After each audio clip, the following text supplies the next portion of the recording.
In this video, we are going to show you how to streamline workflows in Poppy AI. Now, for people, especially when you're first starting out using these types of AI tools or services, people tend to clutter up their board, right? So if you're using Poppy and you created a new board, this is pretty much what you're going to work with. You can start with a chatbot if you want, or you could just click on upload here. Maybe you upload a PDF or Google Documents or Sheets or whatever, or you can also upload or just paste a link from a URL, a website, a video, whatever. So we're going to start with that and Control V. So we have something here. This is a YouTube video.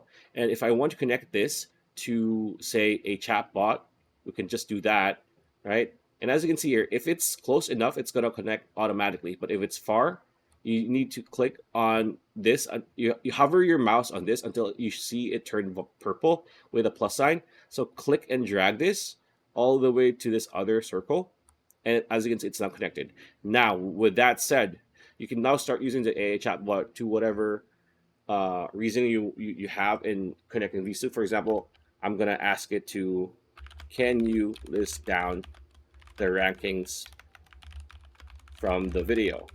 And Poppy AI's chatbot will actually do it. So let's wait and see. There we go. It's going to show you pretty much everything. There you go. So this is up to date information from this video.